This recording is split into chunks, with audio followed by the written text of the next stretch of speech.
El día de hoy vamos a tener la revisión de caso clínico difícil, pues es nuestra primera revisión de este tipo, donde pues todos los estudiantes aquí participantes van a exponer cada uno un caso clínico difícil. El tema de la revisión del día de hoy será queratitis. Tenemos el placer de tener, pues, estar acompañados de la doctora Jimena Larrota. La doctora Claudia Jimena Larrota es médico de la Universidad Nacional, es especialista en oftalmología y cirugía de catarata refractiva y queratocono de la Fundación Oftalmológica Nacional de nuestra casa, la Universidad del Rosario, magíster en oftalmología de la Universidad Católica de Argentina. La doctora, además de eso, tiene una maestría en epidemiología de la Universidad del Rosario y la Universidad del CES. Es certificada en cirugía refractiva del sistema X-Primer Láser. También es certificada en implante de lente fáquico.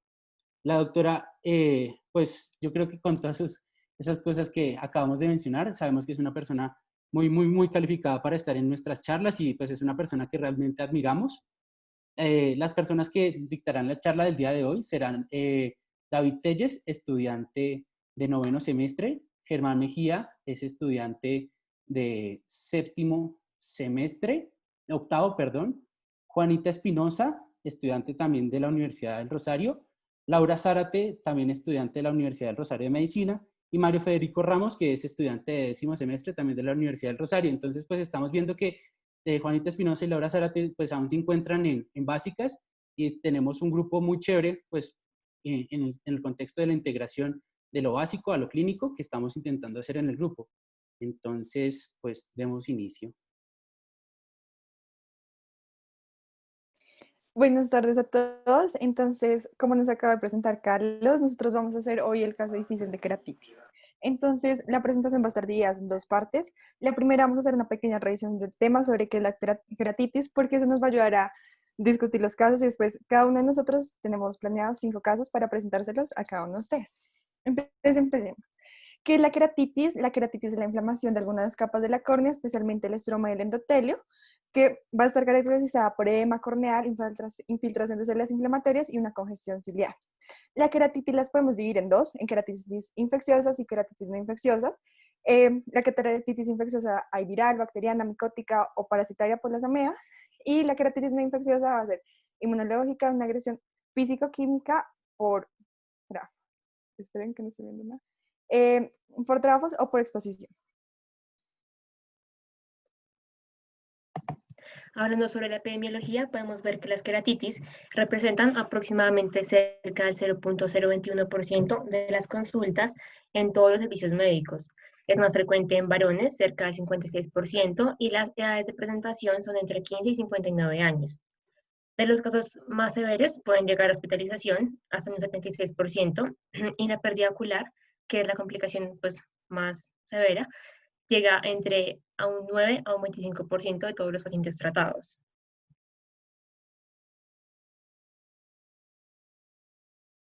Bueno, el hecho de que muchas etiologías puedan generar queratitis nos hace pensar que pues, en su fisiopatología no interviene solo una vía común, sino múltiples mecanismos. Entre los más importantes tenemos el mecanismo infeccioso, en donde el daño corneal es producto directo de la citotoxicidad que genera el microorganismo, y ya la gravedad pues, va a depender del tipo de microorganismo, del tiempo de evolución, si es primera o única infección. Como otros mecanismos, tenemos el mecanismo infeccioso, el inmune, el cual cobra importancia en 3 situaciones clínicas. En la posinfecciosa, en donde ya organismos como el treponema pallidum en la sífilis o la borrelia en la enfermedad de Lyme, no solo causan el daño corneal por esta citotoxicidad mencionada, sino que se genera también una respuesta inmune que potencia este daño corneal. La segunda, digamos, situación van a ser secundarias enfermedades inflamatorias oculares y sistémicas, donde la córnea periférica, por su alta vascularización a nivel del limbo, le permite la llegada y la acumulación de mediadores inflamatorios que podrían potenciar esta respuesta inmune, y ya el proceso alérgico, en donde el daño corneal es generado por una hipersensibilidad tipo 4, como es el caso de las queratitis flictelunares. La parte del mecanismo físico-químico pues va a ser un daño generado que puede ser por un trauma contuso, o ya sea por una quemadura química, álcalis o ácido, así como un fototraumatismo por rayos UV. El mecanismo trófico se produce en las queratitis neutróficas y se da por la digamos, incapacitado, el paciente pierde esa sensibilidad corneal. Ya esto va a tener sus diferentes causas, y el último mecanismo es por exposición, en donde el paciente tiene una incapacidad de hacer un cierre palpebral total, entonces tiene más susceptibilidad a daño.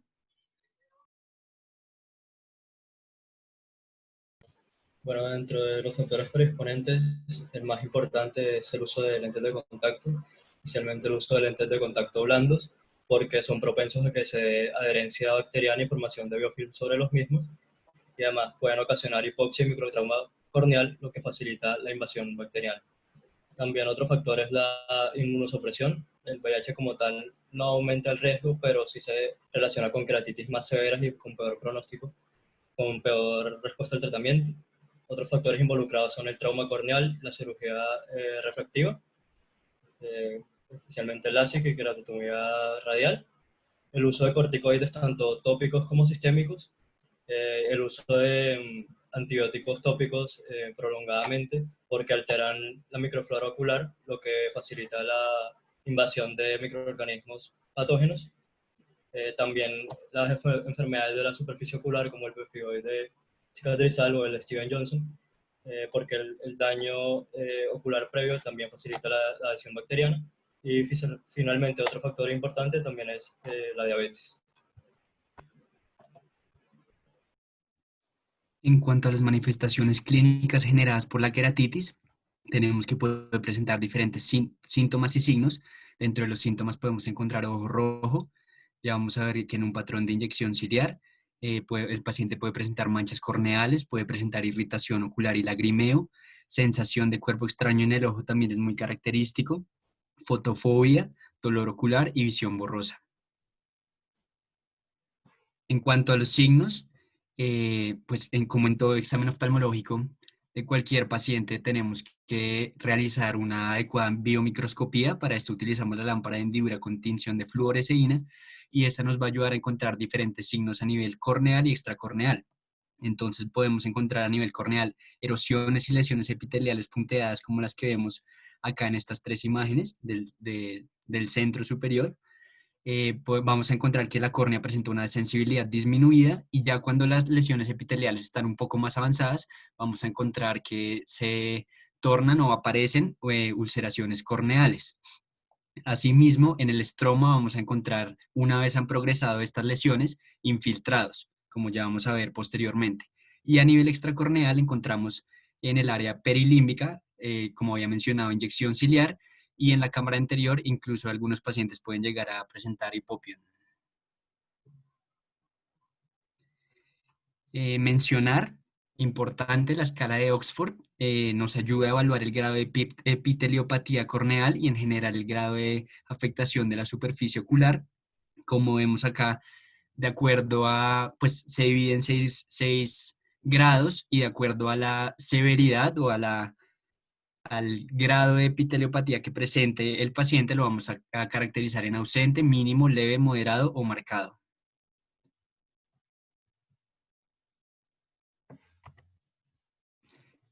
Y les dejamos acá una tabla con una mnemotecnia que encontramos, que es la mnemotecnia pedales, que nos puede ayudar a identificar un poco o a sospechar un poco mejor si una queratitis es de etiología infecciosa o estéril, evaluando algunos parámetros como lo son la progresión, la presencia de efectos epiteliales, el dolor, la reacción en cámara anterior, la localización, cuántos defectos epiteliales están presentes y las características de la secreción.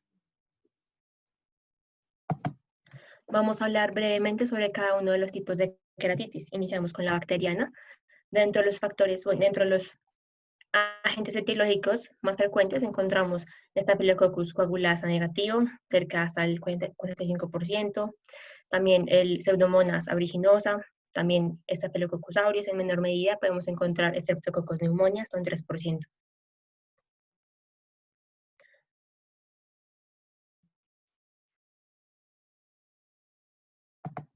Al examen oftalmológico podemos visualizar un infiltrado estromal único con bordes distintos, típicamente una mancha blanca redonda, como lo vemos en la imagen inferior derecha, con un edema corneal adyacente, también como lo podemos observar ahí. Con defectos epiteliales marcados, es usual encontrar una úlcera de un tamaño mayor de 0,5 milímetros, descarga mucopurulenta y presencia de hipopión, que es leucocitos en la cámara anterior.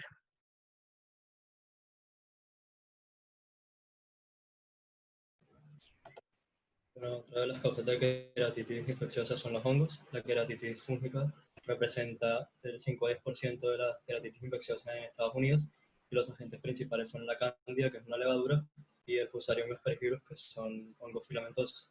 La cándida, por un lado, se presenta más en países desarrollados, mientras que los hongos filamentosos se encuentran más comúnmente en países en desarrollo. La queratitis fúngica se presenta sobre todo en países tropicales y áreas rurales, en personas que trabajan en el campo. Y el factor de riesgo más comúnmente asociado es el trauma vegetal o trauma que involucre material orgánico. Y otros factores también son la diabetes y el uso de esteroides tópicos.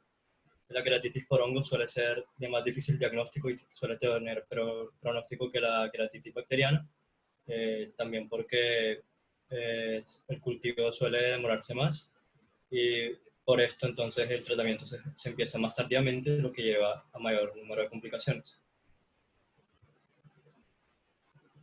Entonces, en cuanto al cuadro clínico, es difícil diferenciar una queratitis por hongo de una queratitis bacteriana solo basándonos en la clínica. Sin embargo, hay unos hallazgos que nos pueden hacer sospechar que la queratitis sea por hongo. Uno de estos es que la progresión de la queratitis fúngica suele ser más lenta, suele ser un cuadro más subagudo en comparación con la bacteriana, que es más aguda. Los bordes de la lesión suelen ser irregulares y elevados. Puede haber un infiltrado en anillo, márgenes en pluma, úlcera con márgenes en pluma, lesiones satélite, y adicionalmente pues hay unos hallazgos que nos pueden hacer sospechar la etiología, ya sea de cándida o hongo filamentoso, según el color de los infiltrados. Si los infiltrados son grisáceos, vamos a sospechar más por hongos filamentosos, y si los infiltrados son blanco-amarillentos, vamos a sospechar más cándida.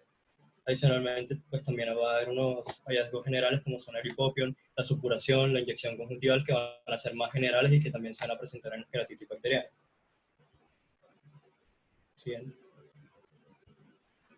Bueno, aquí para que quede más claro, son unas imágenes que representan lo que mencioné en la diapositiva anterior. En la imagen superior izquierda, el número 1 señala los bordes sobreelevados, el número 2 muestra el infiltrado en anillo y el número 3 el hipopio. La imagen de la izquierda. La imagen superior derecha muestra una lesión central con unas lesiones satélites en la parte periférica de la córnea. La imagen inferior izquierda muestra una úlcera con márgenes en pluma, y la imagen inferior derecha muestra un infiltrado blanco amarillento, que en este caso es de una queratitis por cándida. En queratitis viral vamos a hablar de dos agentes etiológicos los más importantes, que es el herpes simplex virus y el herpes zóster. Entonces, el herpes simplex virus es muy importante, de que el más común va a ser la infección por herpes simplex virus tipo 1. Este virus va a quedar latente en los ganglios del quinto par planar y me puede causar una queratitis epitelial, que es lo que podemos ver especialmente acá, que va a estar muy caracterizada por las úlceras dendríticas centrales, una queratitis estromal o una endotelitis. Y después de que me dé la primera vez, va aumentando la tasa de recurrencia cada vez que aumentan los años. Entonces, el año después de que me dio la infección, la queratitis por simples virus, voy a tener una recurrencia del 9.6 y a los 20 años voy a tener una recurrencia casi más del 50%, el 63.2%.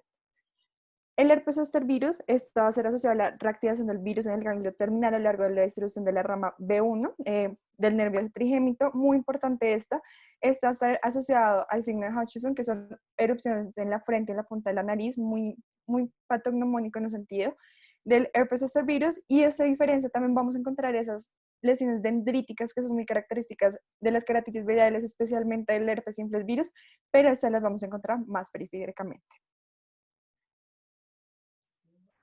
Ya hablando sobre otra etiología infecciosa de las queratitis, vemos la queratitis por protozoos, que presenta una incidencia de 1.65 a 2.01 casos por millón de usuarios de lentes en Estados Unidos por año. Esta cifra es similar en países desarrollados y es una cifra que continúa en aumento por el incremento en la popularidad del uso de lentes de contacto, en especial de los lentes de contacto blando, como ya habíamos mencionado.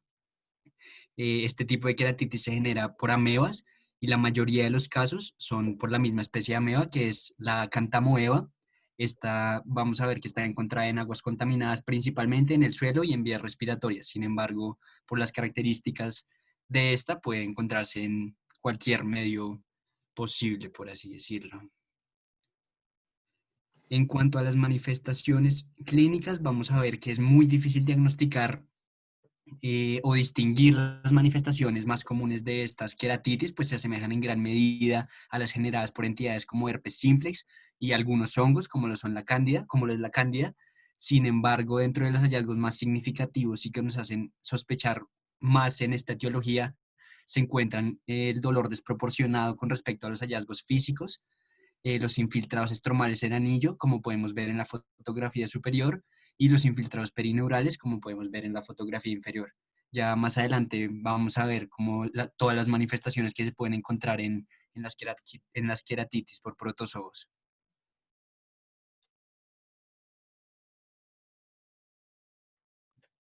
Hablando ya de las queratitis estériles, pues se relacionan mucho con la fisiopatología que ya habíamos mencionado. Entonces tenemos queratitis inmunológicas que pueden generar, digamos, úlceras inflamatorias primarias, como lo es la úlcera de Muren, aunque también podrías devolver la diapositiva anterior, por favor.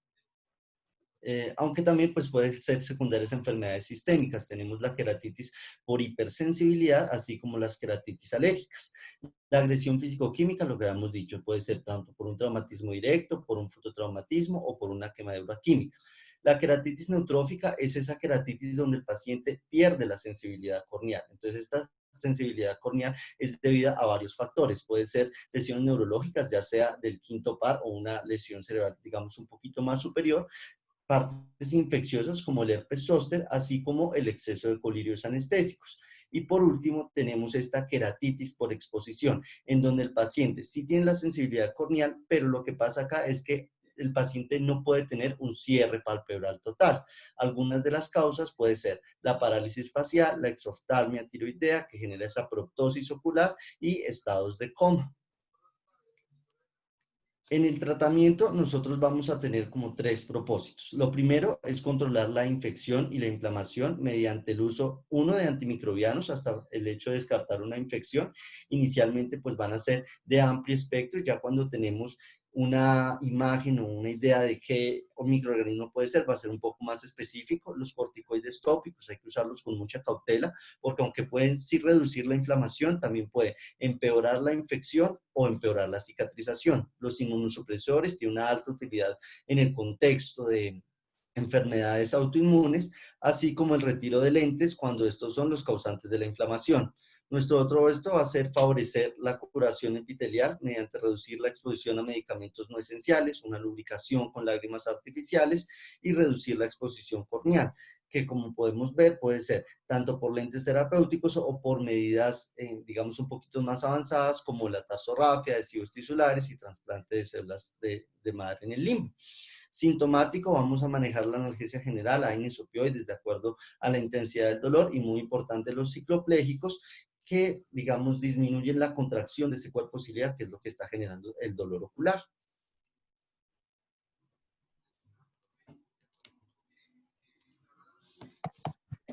Hicimos un cuadrito donde dejamos el tratamiento específico para cada grupo etiológico. En el caso de la bacteriana, tenemos dos opciones: el antibiótico tópico, que es en casos tanto leves como moderados, el de elección son fluoroquinolonas, y antibióticos sistémicos en casos severos en los que haya extensión escleral o intraocular. Sin embargo, es importante aclarar que tenemos que tomar muestras para cultivo y después iniciar ya el tratamiento empírico. Para el tratamiento de la queratitis viral depende del agente causal. Cuando es el simples virus también depende del tratamiento, depende de qué tipo de queratitis es.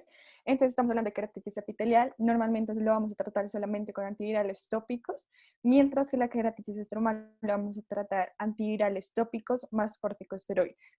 Es importante recordar que, bueno, y en herpes zóster virus solamente vamos a dar aciclovir. Es muy importante recordar en esto que en las queratitis virales nunca vamos a poder dar glucocorticoides solos, ya que me pueden diseminar el virus y puede empeorar el caso.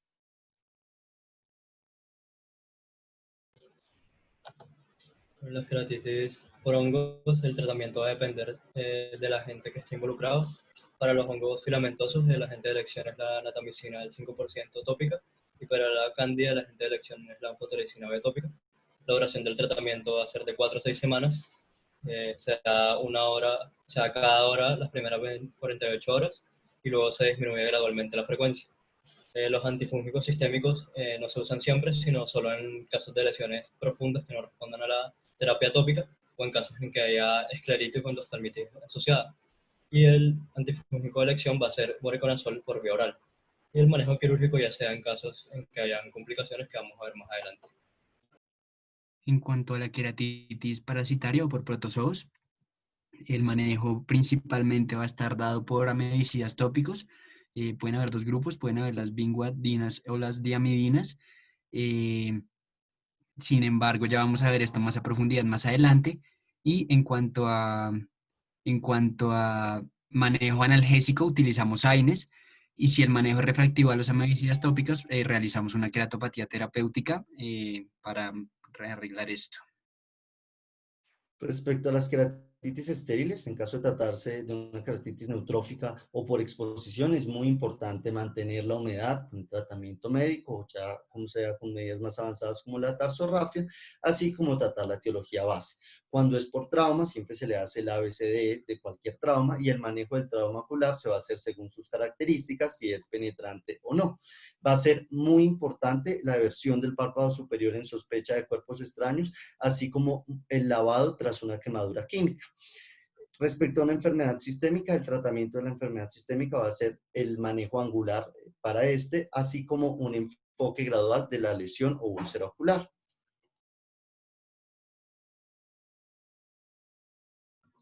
Bueno, ya empezando con el tema de casos difíciles, les traigo, esperen acá, ya solicito el control, un segundo.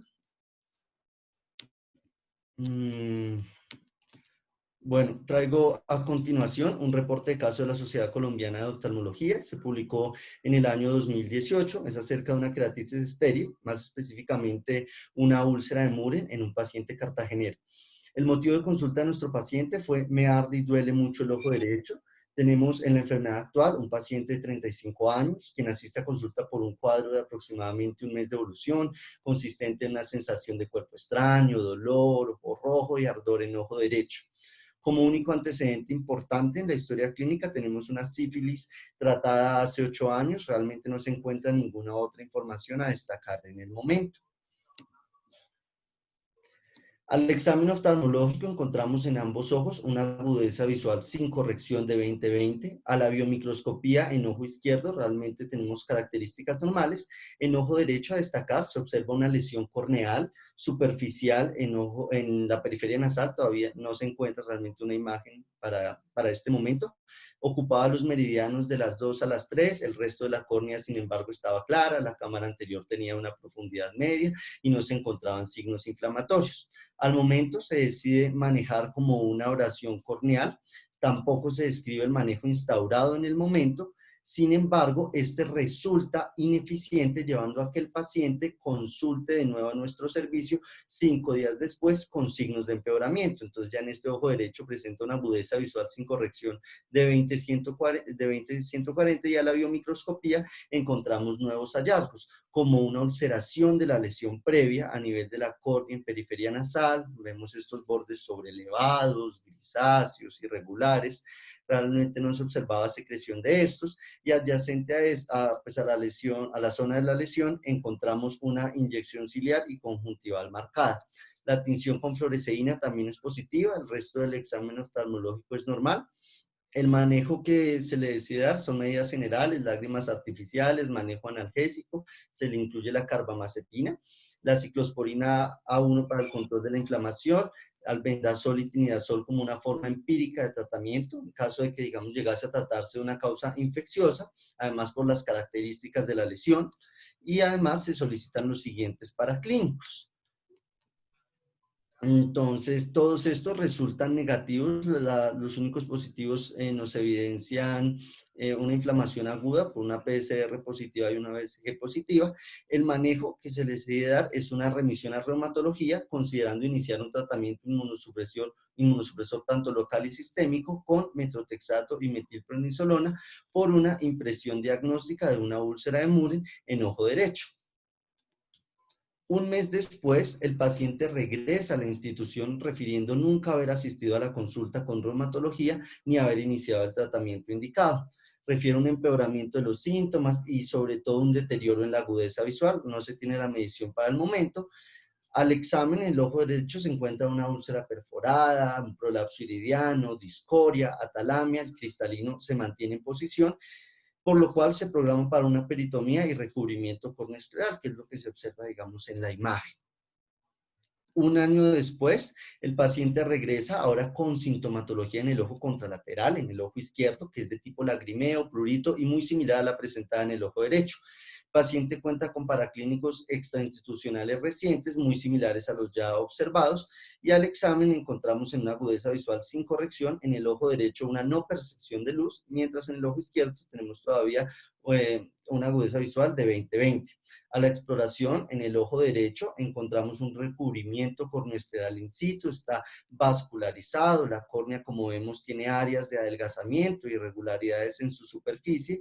Por todo esto no es posible la valoración de estructuras en el segmento anterior, no se realizó ecografía ocular por el bajo pronóstico ya que tiene pues este ojito. En el ojo izquierdo se observa una lesión corneal periférica nasal con bordes irregulares, grisáceos, edematosos, delen corneal predominante en meridiano 3 y asociado a esta lesión tenemos todo edema conjuntival, inyección ciliar y tortuosidad vascular. Dadas pues las situaciones del paciente, perdón. Dadas las situaciones del paciente, se hospitaliza para asegurar un manejo adecuado.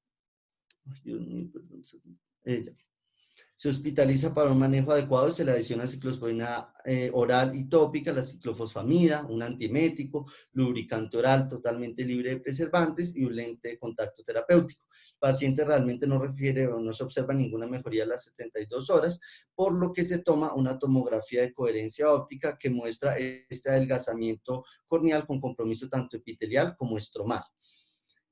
Se decide inicialmente realizar una peritomía con resección conjuntival prioritaria, sin embargo la evolución de nuestro paciente es realmente muy mala, se hace una profundidad de la lesión que lo lleva a un riesgo inminente de la perforación corneal antes de realizar el procedimiento, por lo cual se cambia como la medida terapéutica y se supone hacer una queratectomía superficial con recubrimiento corneoescleral. Ya siguiendo el caso, después del procedimiento se adiciona tacrolimus y 2 meses después se logra por fin la estabilidad de la progresión de la lesión, se da alta médica, sin embargo se continúa la inmunosupresión con metotrexato, catifloxacina como antibiótico, se le da el lubricante oral, tacrolimus, terminemos una agudeza visual en ojo izquierdo de 20/100, luego ya el retiro de las suturas. Actualmente el paciente se encuentra estable y realmente no acepta ninguna posibilidad de queratoplastia en ojo derecho como, digamos, mecanismo de rehabilitación.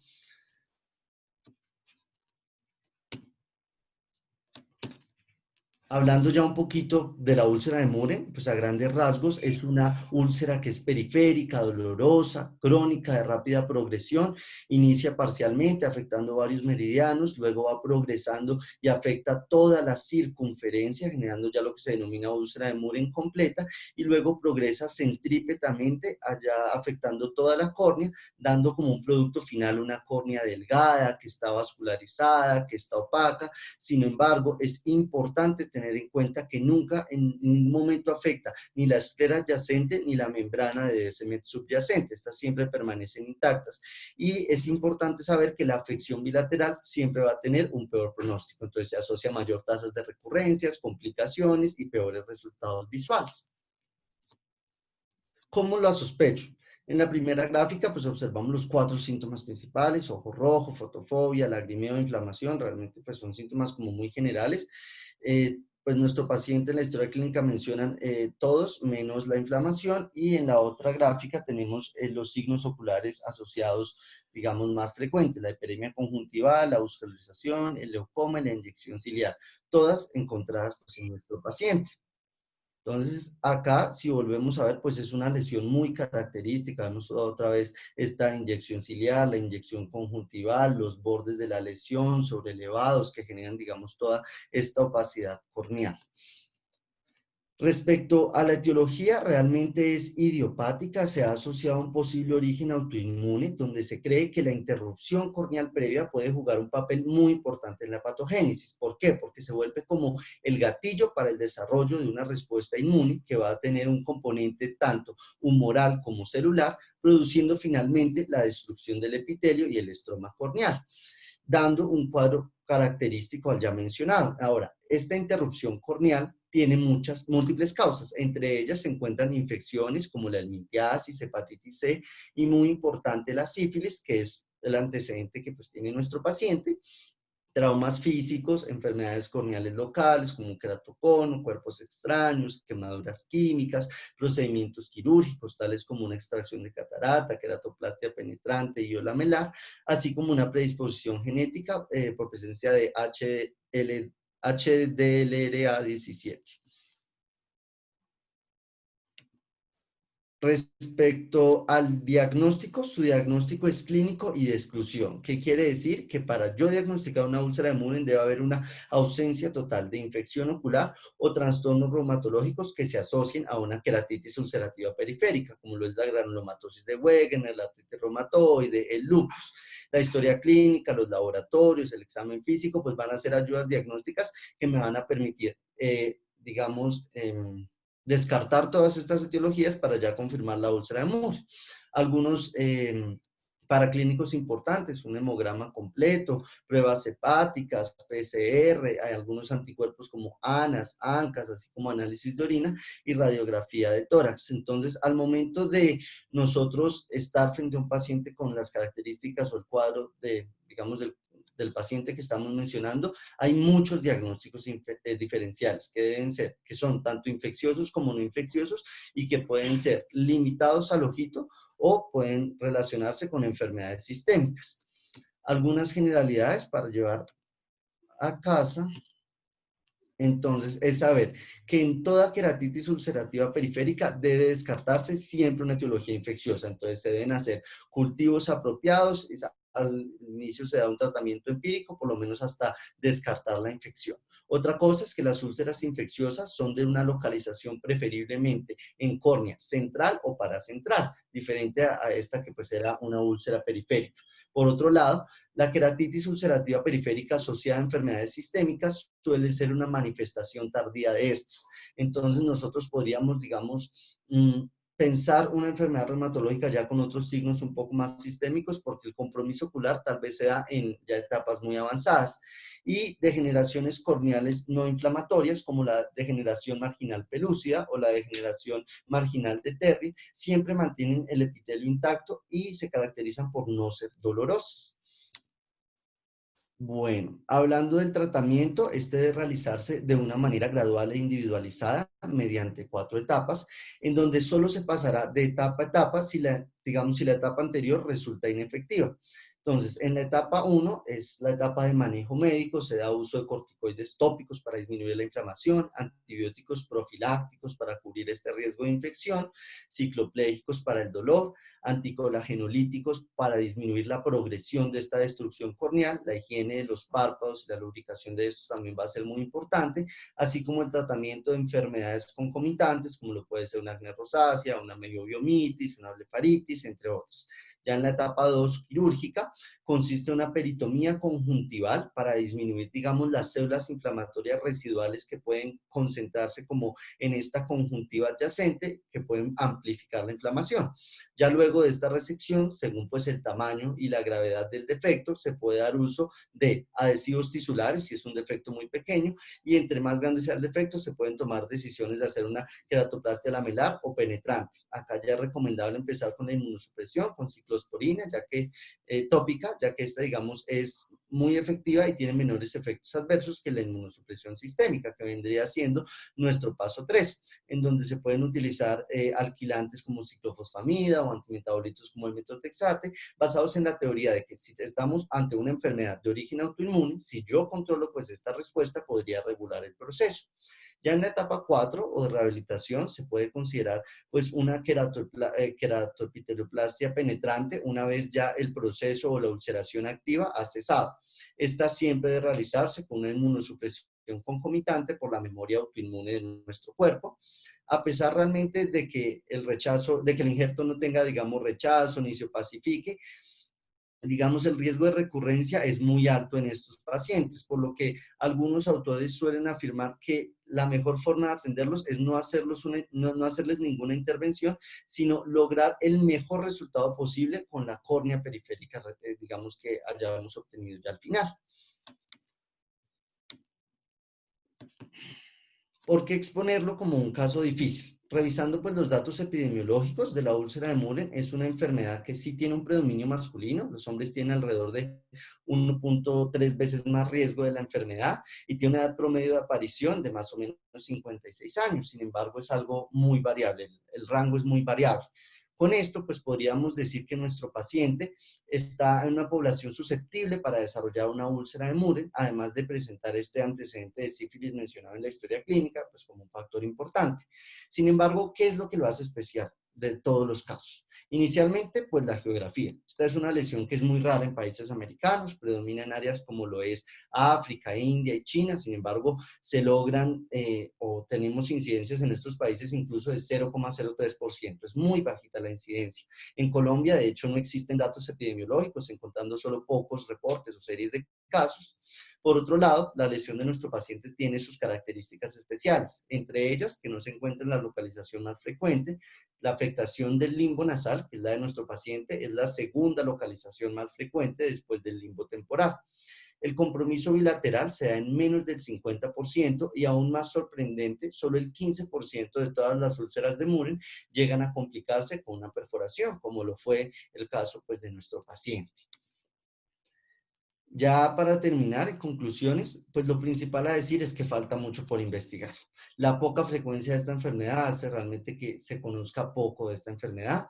La úlcera de Mohren es una queratitis estéril que genera una lesión ulcerosa, crónica, de inicio periférico, que luego progresa circunferencialmente y centralmente hasta afectar toda la córnea. Su diagnóstico es clínico y de exclusión. A pesar de, digamos, toda esta afectación corneal, nunca hay compromiso escleral ni de membrana de Descemet. El dolor es desproporcionado y el manejo es multidisciplinario, requiriendo un enfoque gradual e individualizado.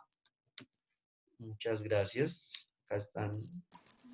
Bueno, yo quiero hacerte dos anotaciones. Cuando mencionaste el uso de los antiparasitarios, pues como eso es una patología que con mayor frecuencia se encuentra en la India y en África, se ha encontrado que hay relación, o han encontrado algunas publicaciones en las que hay relación con infestación parasitaria.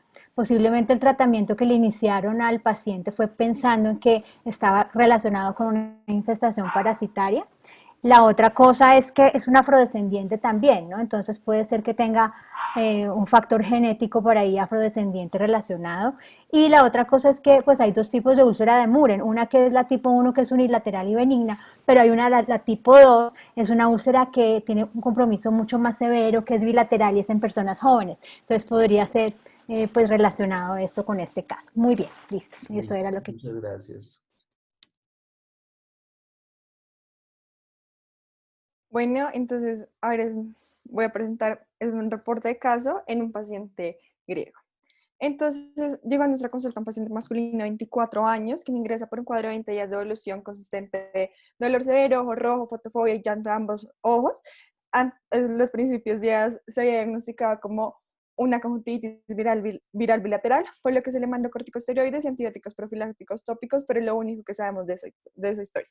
De antecedentes patológicos encontramos hepatitis B congénita, la cual está bajo control, y farmacológico es muy importante, es el antecedente corticosteroides, y traumáticos se tomó que tal vez frotarse los ojos pudiera explicar la patología.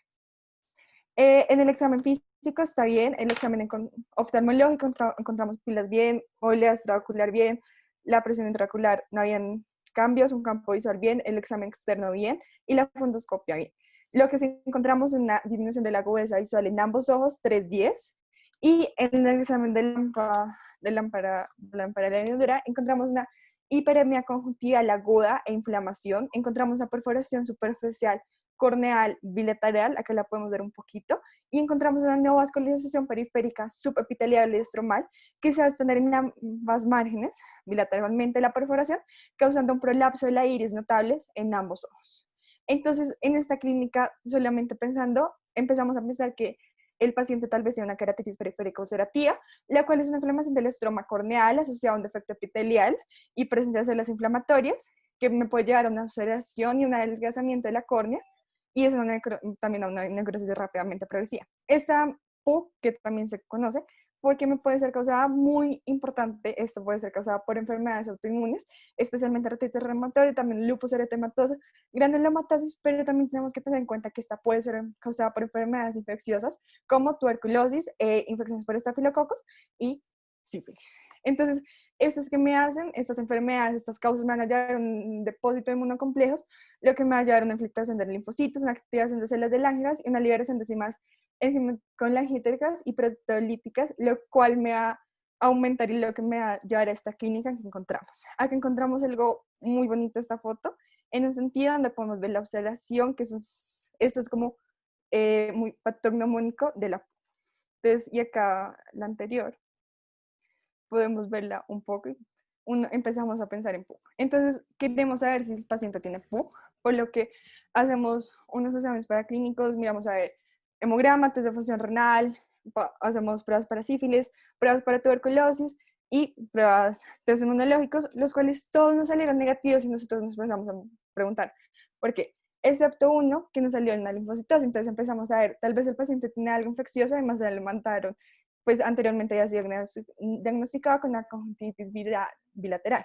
Entonces empezamos a hacer pruebas serológicas, donde muy importante nos salió un título elevado de IgM, de anticuerpos IgM contra herpes simplex virus tipo 1, y los cultivos y raspados corneales no nos salieron nada positivo para bacterias ni para fungis, y muy importante, como nos salieron los títulos elevados IgM para el virus simplex 1, se enviaron muestras para detección por medio del virus por medio de PCR, ya que estamos, tal vez era que tiene una infección primaria, pero igualmente tenemos que seguir mirando. Entonces, vamos a empezar ahorita. Tiene PUC, tiene queratitis. ¿Qué pasó? Entonces, la queratitis por herpes simplex virus, típicamente va a ser una queratitis epitelial, unilateral. También la PUC va a ser unilateral, con vesículas y dendritos corneales. El paciente no encontramos dendríticas, entonces uno dice, pero tiene los anticuerpos, entonces ahí vamos llevando que sí puede ser esto. Los síntomas: lagrimeo, fotofobia, irritación y visión borrosa. Y muy importante, como les dije, cuando es queratitis epitelial, solamente vamos a hacer manejo con aciclovir tópico y oral. Queratitis estromal va a ser aciclovir tópico más glucocorticosteroides. Los glucocorticosteroides nunca los puedo dar solos, porque cuando los doy solos, o sin el aciclovir, me va a llevar a una diseminación del virus, y esa diseminación del virus me puede llevar, lo que nos lleva al paciente, a una perforación corneal bilateral. Entonces, el tratamiento, le dimos aciclovir intravenoso 2 veces al día, 250 miligramos, además de aciclovir tópico, prednisolona tópico. Y me estarán preguntando, ¿por qué le estamos prednisolona si me estás diciendo que no le podemos dar glucocorticoides? El paciente ya tiene, pues el ojo está muy mal, entonces tenemos que tratarle ya más, porque está relacionado a una PUC. A la PUC, la primera línea de tratamiento siempre van a ser los glucocorticoides. Después vamos a ver un antibiótico profiláctico tópico y un ciclopenato tópico para el dolor que le está generando. El seguimiento, después de los 2 días, 2 semanas del tratamiento tópico e intravenoso aciclovir, los síntomas remitieron y se notaba una menor inflamación bilateralmente, y el diagnóstico presuntivo que teníamos por herpes simplex virus 1 nos confirmaron por medio de la PCR. Entonces podemos decir que el paciente tiene una queratitis ulcerativa bilateral relacionada a una infección de herpes simplex virus 1 primario. Entonces el ojo del paciente está muy mal, entonces es una situación urgente, por lo que se tuvo también un poco quirúrgico. Vamos a empezar con el ojo derecho. En el ojo derecho primero hicimos una resección corneal y conjuntival, la cual duró 2 horas, a las 2 horas del reloj, donde hicimos una eliminación del tejido de iris epitelializado y redundante, eliminamos esto, y después 2 semanas del tratamiento de ciclovir tópico intravenoso, hicimos una iridoplastia, una queratoplastia céntrica. Acá lo podemos ver. Eso es el ojo derecho. En el ojo izquierdo lo vamos a dividir en 2. Al principio hicimos lo mismo que en el ojo derecho, excepto sin la queratoplastia. Entonces también hicimos una eliminación del tejido epitelializado, una iridoplastia, y en vez de la queratoplastia hicimos unos injertos tectónicos temporales y nasales, y se hizo un trasplante de membrana amniótica, como lo podemos ver acá. Y acá, muy importante, es que uno de esos injertos tectónicos tuvo una fusión corneal, por lo que se tuvo que llegar a una queratoplastia penetrante de gran diámetro, como lo podemos ver acá. Aquel paciente, después de los 12 meses de ambas operaciones, no hubo recurrencia de herpes simplex virus, y también acuérdense que cada vez, los años cada vez que aumentan, aumenta la recurrencia. Entonces hay que estar vigilando al paciente. Estas son unas conclusiones que quiero llevar muy cortas, es que la infección de herpes simplex virus no siempre va a ser unilateral, las romosas dendritas, los patrones dendríticos que encontramos, sino también pueden presentarse bilateralmente. Ese es un caso raro. Solamente he visto en la literatura y se han reportado 2 casos en la literatura sobre una queratitis bilateral relacionada a una queratitis ulcerativa periférica. Entonces eso es para tenerlo en cuenta, porque el primer diagnóstico que fue esa conjuntivitis bilateral y el glucocorticosteroides hizo que la enfermedad hiciera un mal pronóstico en un sentido y pues fuera un caso más difícil. Entonces, lo que estamos diciendo es tengamos siempre nuestros ojos abiertos y podemos ver cualquier cosa, porque algo que no siempre me va a presentar las patrones dendríticos me termina presentando pues una clínica mayor. Esta es la bibliografía. Muchas gracias.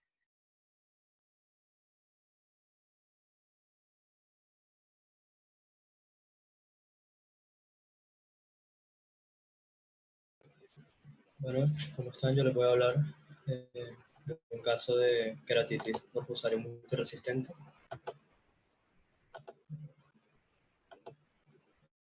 ¿Le puedo pasar, Laura? Sí.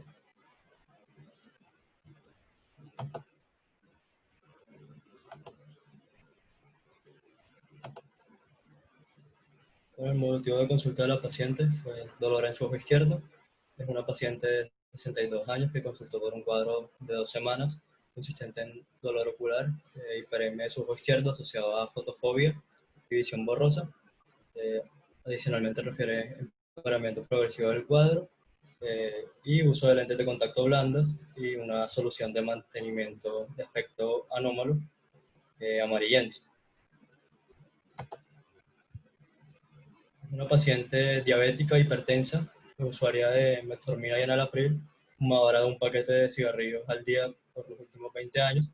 En cuanto a los antecedentes oftalmológicos, es usuaria de lentes de contacto blanda, como ya lo dije, desechables mensuales diarios los últimos 3 años, aproximadamente los usa por 10 horas al día y refiere tener una buena higiene con ellos, ni usarlos por las noches, prefiere desinfectarlos con una solución de mantenimiento, no usar agua de la llave para desinfectarlos y reemplazar la solución de la caja de los lentes a diario. Otros antecedentes oftalmológicos que contaba eran extracción de catarata hace 2 años con implante de lente intraocular en su ojo derecho y uso de lubricantes, la grisel, en su ojo derecho nada más, 3 veces al día. Adicionalmente negaba antecedente de trauma ocular. El ecológico del ojo derecho fue totalmente normal, en cambio su ojo izquierdo, el examen externo fue normal, la agudeza visual mejor corregida fue de 20/80, mientras que la del ojo derecho fue de 20/20. A la biomicroscopía del ojo izquierdo se encontró hiperemia conjuntival mixta con edema corneal y ulceración pseudodendrítica que abarcaba aproximadamente un área de 1,2 por 1,5 milímetros en la región nasal superior de la córnea, con infiltrados en estroma asociados y pupila sinequeada. En ese momento no contaba ni con hipopión ni con inflamación de cámara anterior, y el examen de fondo de ojo fue normal. La presión intraocular de su ojo izquierdo fue de 14 y la del ojo derecho fue de 15. Entonces se decidió realizar un raspado corneal para tomar cultivos y se inició manejo con antibióticos tópicos. En el artículo nos refieren cuáles fueron los antibióticos que se iniciaron al principio. No se pudieron tomar muestras de los lentes ni de la solución de mantenimiento porque ya la paciente no contaba con ellos. Y a las 24 horas de tomar el cultivo creció una bacteria gram negativa, un bacilo que se llama Panthoea aglomerans, que se ha reportado raramente como parte de la microflora ocular y a veces ha sido reportada en casos raros de queratitis o de endoftalmitis, pero no es usual. Espera un momento que se me va a descargar. Espera un momento mientras conecto el computador.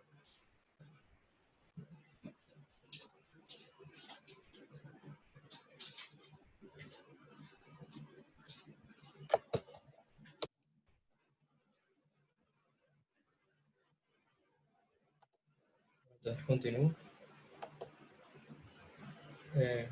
A pesar de ello, del tratamiento antibiótico, a los 4 días, la paciente acudió nuevamente con empeoramiento del cuadro.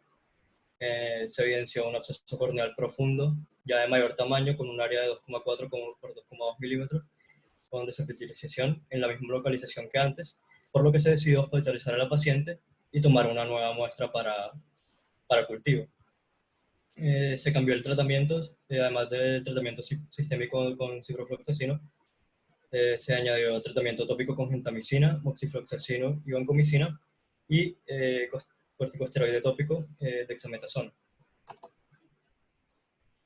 Al 7º día no había mejoría del cuadro, por lo que se decidió iniciar antifúngicos, voriconazol, tanto tópico como sistémico, y sin embargo al 9º día persistió el empeoramiento del cuadro, persistía el absceso corneal profundo, adicionalmente con infiltración en anillo e hipopión asociado, y adicionalmente inflamación en cámara anterior y un empeoramiento de la agudeza visual respecto al cuadro inicial, con agudeza visual mejor corregida de 20-200, por lo que en ese momento se decidió realizar una biopsia corneal. A las 48 horas de haber tomado la biopsia, creció un hongo filamentoso que al microscopio se observó en tinción de azul de lactofenol como hifas septadas con macroconidias en forma de media luna, que después fue identificado como Fusarium solani. Entonces ya en ese momento se suspendieron los antibióticos y el voriconazol y se decidió iniciar anfotericina B liposomal intravenosa y caspofungina. Y adicionalmente se decidió hacer unos tests de susceptibilidad que dieron como resultado que el Fusarium solani era resistente a osaconazol, itraconazol, caspofungina, y voriconazol y anfotericina B. Al día 17 había un empeoramiento del cuadro, ya con opacidad total de la córnea, con hemorragia subconjuntival en 360 grados y con desarrollo de endoftalmitis como complicación, por lo que en ese momento se decidió hacer una inyección intracameral intraestromal de voriconazol y anfotericina B. Sin embargo, al día 21 no había ninguna mejoría, por lo que se decidió hacer enucleación, es decir, la extirpación del globo ocular del ojo izquierdo, ya que pues, no había mejoría ni con el tratamiento médico y había riesgo de diseminación de la infección. Después de la enucleación se mantuvo el tratamiento sistémico por 10 días más.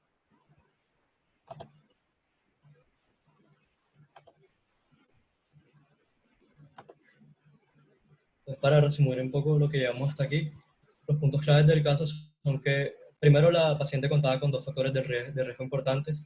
Primero la diabetes y el más importante, los lentes de contacto con la solución que ella misma refería como un color anómalo, que el cuadro inicial que presentó no contaba con signos que nos hiciera, digamos, sospechar o guiarnos hacia una etiología fúngica, que inicialmente en los cultivos creció una bacteria que posiblemente fue una contaminación y no el agente que causó el cuadro de la paciente, por lo cual hubo un factor de confusión que hizo que los oftalmólogos continuaran con el tratamiento antibiótico, que como la paciente ya no contaba con los lentes de contacto ni la solución de las muestras, no se pudo tomar muestras no se pudo tomar muestras a partir de ellas, lo que hubiera servido de pronto para que los cultivos iniciales dieran positivos para el agente que verdaderamente era el causal, o sea, el hongo, que como el diagnóstico fue tardío, el tratamiento específico también fue tardío, lo que empeoró el pronóstico, y que creció un Fusarium solani que usualmente se asocia a cuadros severos, que ya lo vamos a ver más profundamente ahorita, y que el microorganismo era multidrogoresistente. La queratitis por hongos en países en desarrollo representa el 40-50% de queratitis infecciosas, especialmente en estudios hechos en países como la India, Brasil, Nepal, en contraste con los que les había contado antes, que en países desarrollados solo representa el 10% de las queratitis infecciosas. Ya hablando específicamente de Colombia, va a ser variable este porcentaje de acuerdo a la región en la que nos encontremos. Por ejemplo, en un estudio hecho en la clínica Barraquer en Bogotá del año 2015, con 238 pacientes, de los cuales 104 contaban con cultivo, de las queratitis infecciosas, el 10,5% fue queratitis por hongo, y de todos los agentes microbiológicos aislados, el 8,1% representaban Fusarium y Aspergillus. Por otro lado, en un estudio hecho en Santander, en la Fundación Oftalmológica de Santander, en el año 2006 y 2007, el 38% de las queratitis infecciosas se determinó como queratitis por hongo, como se ve aquí en esta gráfica aquí en rojo. Y de ellas, el 9% era por Aspergillus y el 6% era por Fusarium. Entonces vemos que hay variación de acuerdo a la región, más que todo por los factores climáticos variables que hay en nuestro país. Ya hablando específicamente de la queratitis por Fusarium, esta suele ser muy virulenta por la producción de micotoxinas y porque puede replicarse a 35 grados, lo que facilita que pueda afectar un epitelio intacto, a diferencia de otros hongos, que solo pueden afectar a epitelios que tengan lesiones previas, y puede además penetrar hasta cámara anterior.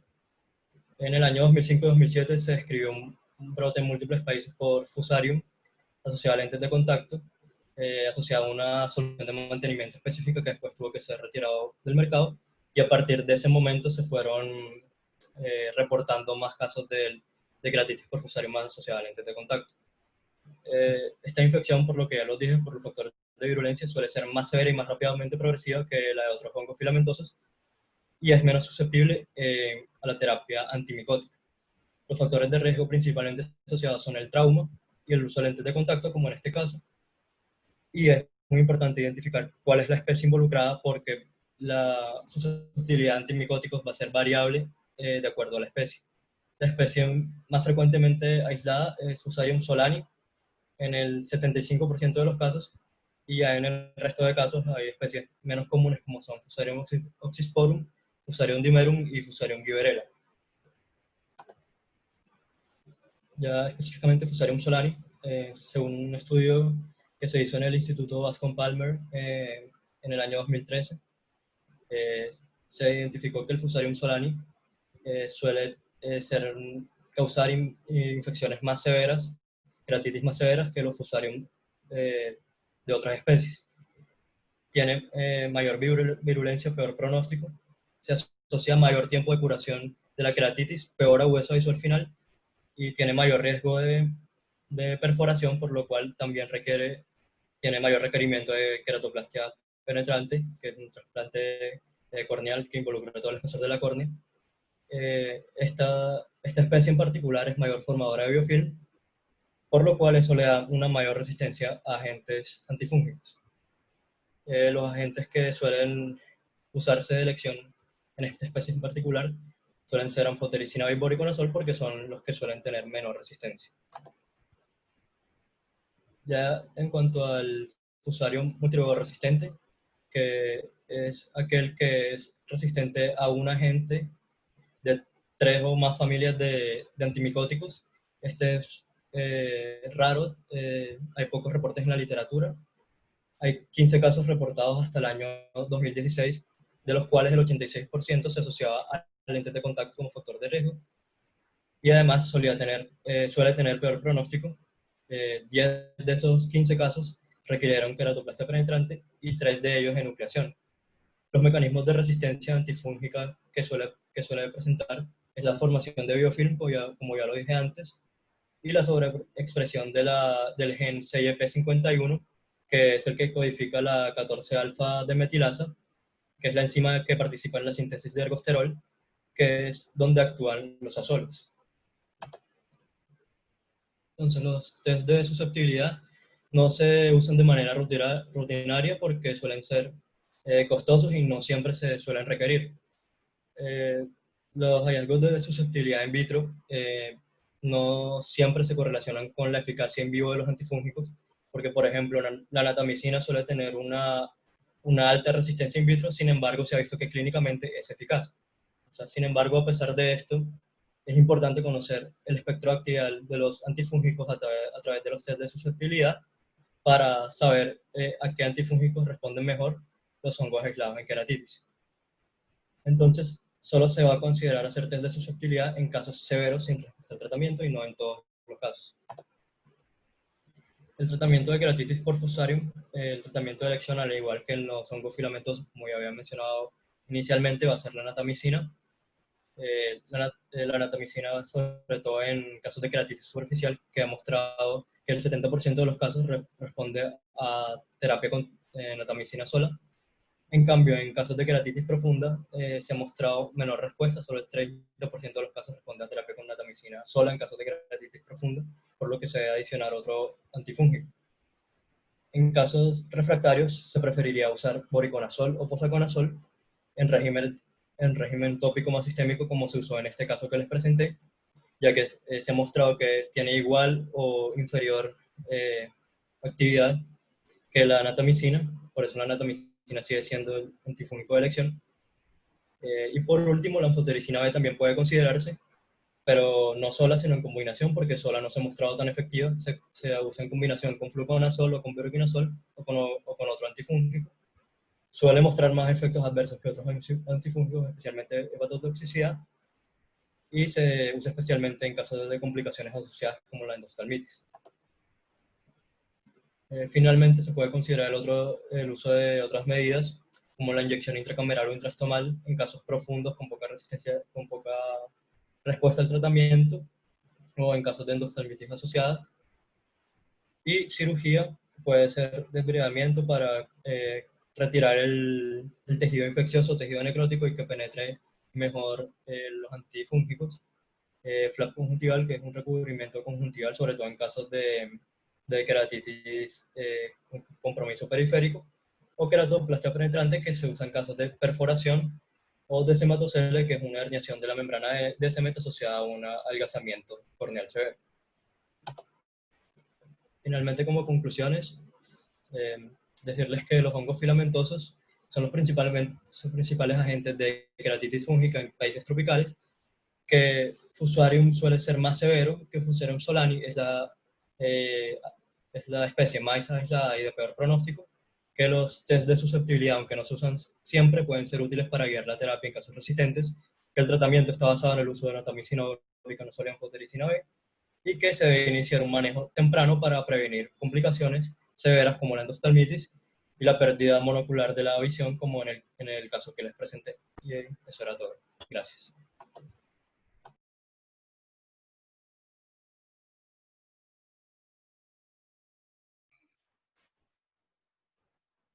Listo, buenas tardes a todos nuevamente. Yo les voy a presentar un caso, perdón, que lo saqué de un reporte de caso de la revista Annals of Clinical and Medical Case Reports, publicado por la Universidad Médica de Lublin, de Polonia. Y es un reporte de caso sobre queratitis en protozoos. Entonces, tenemos una paciente de 48 años, femenina. El motivo de consulta es disminución de la visión en las últimas semanas. En cuanto a la enfermedad actual, tenemos una paciente femenina de 48 años de edad que acude a consulta por presentar deterioro de la agudeza visual del ojo izquierdo desde hace aproximadamente 2 semanas. En su historia médica se reporta uso ocasional de lentes de contacto. Ella refiere que esto es aproximadamente de 2 fines de semana al mes y reporta también un antecedente de queratitis herpética en el ojo izquierdo hace 5 meses que fue manejado con aciclovir. Al examen oftalmológico encontramos que en el ojo izquierdo presenta una agudeza visual disminuida en 20/30, mientras en el ojo derecho su agudeza visual se conserva en 20/20. Asimismo, cuando se realiza la biomicroscopía con fluoresceína y luz de cobalto, se encuentra en el ojo izquierdo hiperemia conjuntival benigna y una epiteliopatía corneal menor que tiene aspecto de úlcera dendrítica y se ubica en el hemisferio corneal inferior. Se evalúa también la sensibilidad corneal del ojo izquierdo y vemos que esta se encuentra disminuida. Todo esto contrastando con los hallazgos del ojo derecho en donde todo estaba normal. Con estos hallazgos sumados al antecedente de la queratitis herpética, que ya mencioné, se comienza a sospechar que es una recurrencia de dicha queratitis y este es el diagnóstico que se hace, por lo que se prescribe aciclovir tópico y sistémico como manejo por 10 días. 8 días después de iniciar el manejo, la paciente regresa para su cinta control y se evidencia un deterioro de la agudeza visual del ojo izquierdo con respecto a la consulta anterior y ahora esta se encuentra en 20/70. Sin embargo, se muestra una ligera mejoría en los hallazgos con la lámpara de hendidura. Se encuentra que el defecto epitelial, visto previamente, ya ha desaparecido, pero al mismo tiempo se encuentra también edema estromal. La paciente además refiere presentar dolor ocular y refiere no presentar dolor ocular, perdón. Y según esto, y por la aparente mejoría de la manifestación epitelial, se decide esperar a finalizar el tratamiento con el aciclovir para evaluar nuevamente la respuesta definitiva. Nuevamente, la paciente regresa a consulta 3 semanas después y al igual que en la visita anterior, se encuentra que la agudeza visual sigue disminuyendo, sigue deteriorándose, pero esta vez ya está tan deteriorada que no es capaz de distinguir ninguna letra en la tabla de Snellen, sino que apenas puede contar los dedos a 2 metros de distancia. Y adicional a esto, en el examen con la lámpara de hendidura se encuentra que presenta un infiltrado anular denso paracentral, como podemos ver en la imagen. Es entonces cuando se sospecha una posible queratitis por acantamoeba, por lo que se solicita la toma de un raspado corneal con cultivo en agar no nutritivo con cepas de E. coli, que efectivamente sale positivo para acantamoeba. Y con base en esto se realiza una PCR para acantamoeba y una microscopía confocal y se inicia inmediatamente el manejo intensivo con propamidina y cetionato, polihexametileno biguanida y neomicina con fluconazol sistémico. A los 3 meses de iniciado el tratamiento antiamebiano, la paciente acude nuevamente a su cita control y se encuentra que la agudeza visual del ojo izquierdo se mantiene severamente deteriorada y el infiltrado estomal, como vemos en la imagen, no ha mejorado. Por lo que se decide realizar una queratoplastia terapéutica penetrante y se envía el tejido a patología, la cual reporta la presencia de quistes y trofosoditos, como vemos en la imagen inferior, de amebas, y vemos también que se puede evidenciar una atenuación y desprendimiento del epitelio corneal y edema estromal.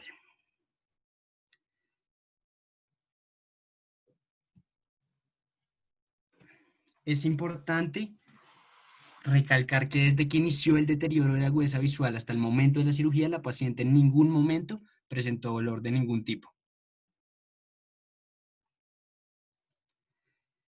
Un mes después de la cirugía, la paciente acude a su primer control y en este podemos evidenciar un trasplante corneal transparente. Sin embargo, 3 meses después de la cirugía, la paciente regresa a un nuevo control y esta vez encontramos que el trasplante ya ha perdido su transparencia, como podemos ver acá, y se ha desarrollado una catarata en el ojo izquierdo.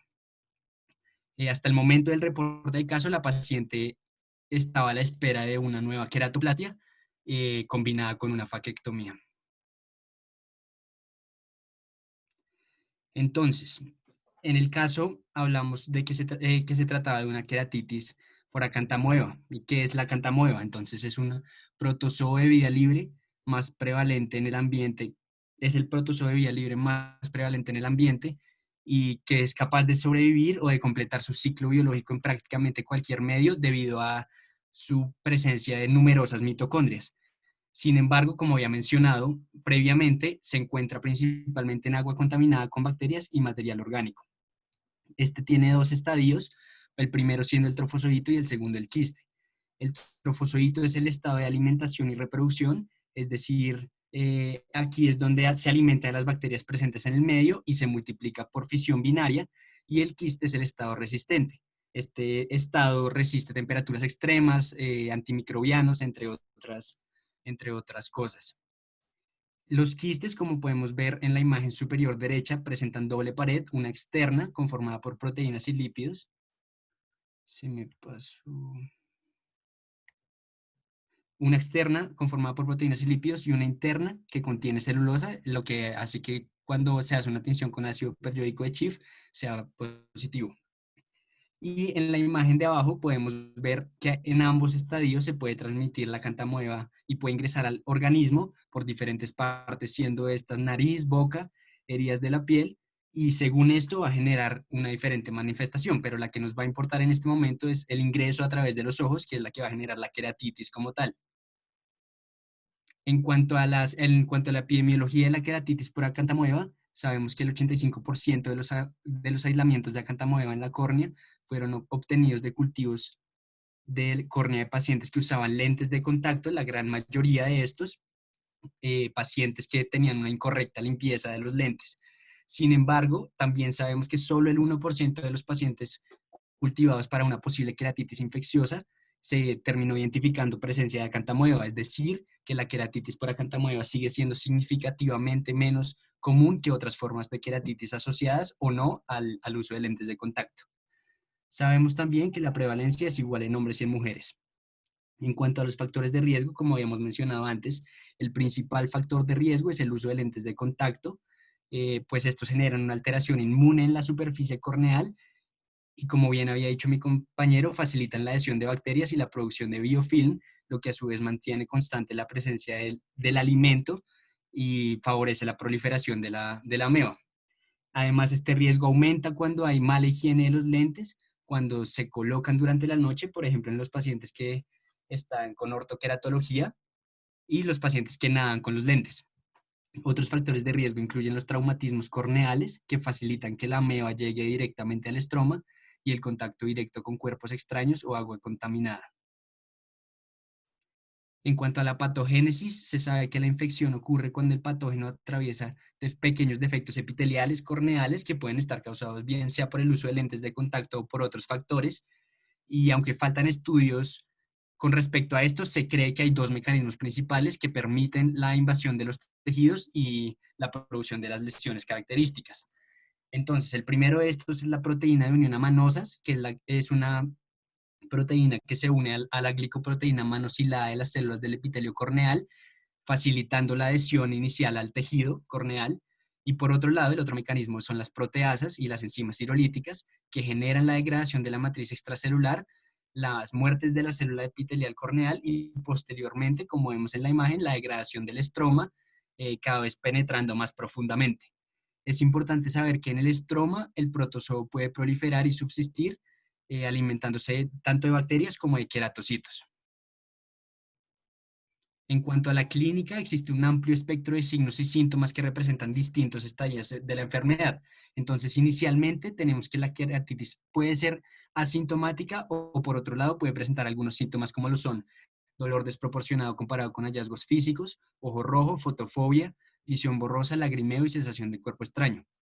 Y en cuanto a los signos iniciales, vamos a encontrar algunos a nivel corneal y otros a nivel extracorneal, ya un poco más como una reacción. Entonces, a nivel corneal, inicialmente podemos encontrar una queratopatía punteada que intenta preservar el epitelio paralímbico y puede llegar a formar pseudodendritas, como vemos en la imagen superior derecha, la de la esquina, y como había mencionado antes, esto hace que nosotros pensemos o se nos asemeje también y sospechemos en una queratitis herpética. Por otro lado, puede generar limbitis, ya esto más como una reacción o una irritación que genera o que se genera por la afectación directa en la córnea, que es la imagen C que tenemos ahí. Ya cuando la queratitis logra penetrar el epitelio, se puede generar también infiltrados subepiteliales, o como los señalados con la flecha roja, y también encontramos infiltrados perineurales, o conocidos también como queratoneuritis radial. Estos infiltrados aparecen cuando la ameba logra migrar a lo largo de los nervios corneales y genera una respuesta inmune del huésped. Y suelen comenzar en el estroma medio o en el estroma profundo. ¿Sí? Son un hallazgo muy patogneumónico de la queratitis por acantamoeba. Uy,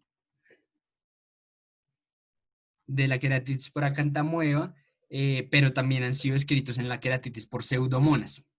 Y si ya encontramos esta manifestación, el diagnóstico es muy probable, pero también significa que ya estamos en un punto de la enfermedad que ya está más avanzada, que se asocia a un peor pronóstico, y la efectividad del manejo médico y la recuperación visual va a ser un poco más pobre.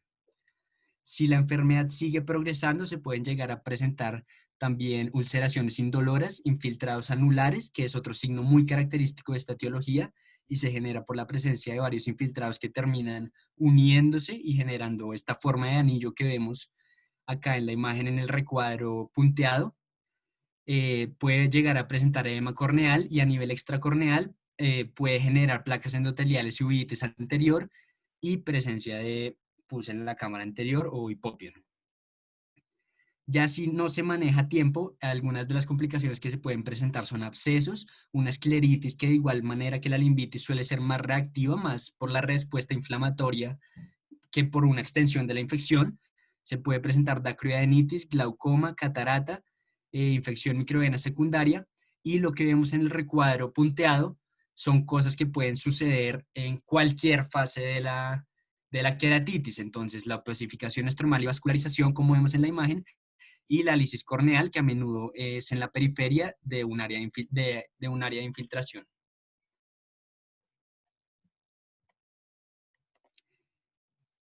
En cuanto al diagnóstico, la mayoría de los pacientes, como vimos en estadios iniciales, presentan muy pocas manifestaciones, y muchas de estas manifestaciones son muy similares a las generadas por otros tipos de queratitis, como la herpética, igual que en manifestaciones, en fases más avanzadas, las manifestaciones van a ser muy similares para las queratitis fúngicas, y esto hace que el diagnóstico sea difícil y se retrase, impidiendo iniciar el manejo tempranamente. Por eso siempre es muy importante tener un alto índice de sospecha de queratitis por acantamoeba en los pacientes que presentan refractariedad a tratamiento antibacteriano, o que presentan una historia de cronicidad, o que presentan factores de riesgo como los que ya vimos, principalmente el uso de lentes de contacto. Y este diagnóstico va a ser clínico, pero nos vamos a ayudar de otras pruebas, como lo son la coloración con KOH y la visualización microscópica de la muestra del exudado corneano. Esta es una prueba menos invasiva que las demás, digamos, por eso es una buena opción. Pero el gold standard son los cultivos en agares no nutritivos al 2%, cubiertos con una microcapa de E. coli muertos, ¿sí? Estos tienen una alta sensibilidad y especificidad para la detección de trofoszoitos, y en teoría el diagnóstico definitivo se hace con esta técnica. Pero ¿qué pasa? Que el 53% de los cultivos de los pacientes con un diagnóstico clínico de la queratitis por acantamoeba sale positivo, el otro porcentaje no. Entonces, en muchos casos nos basamos más en la clínica que pues, en esta prueba como tal.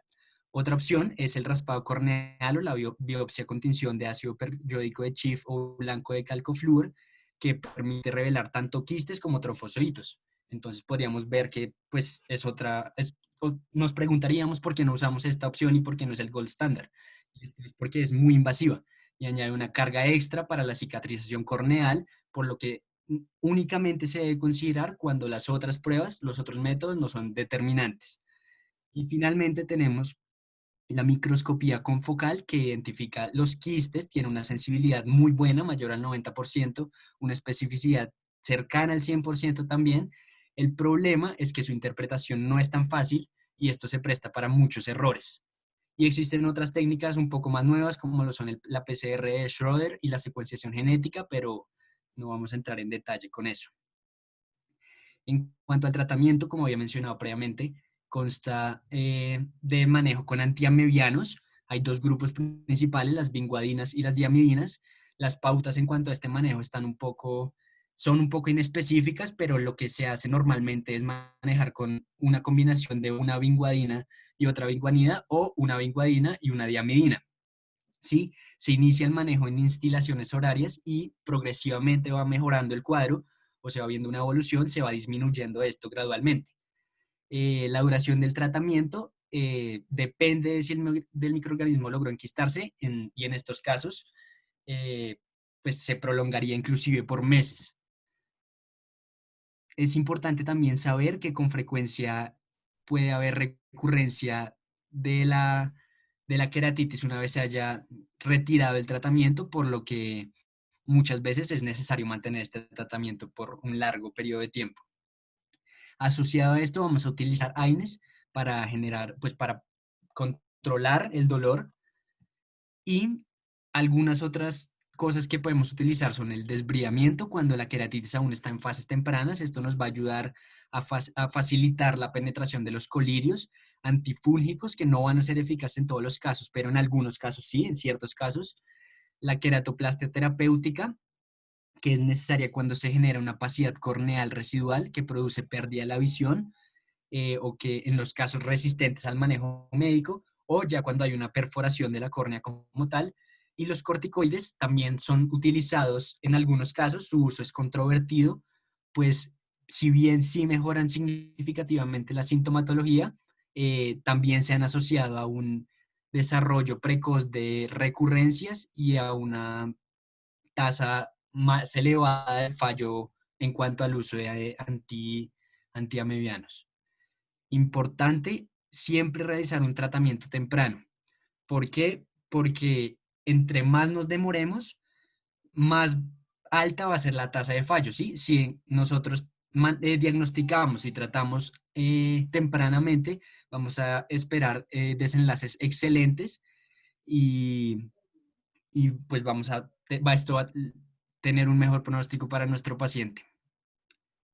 Muchas gracias.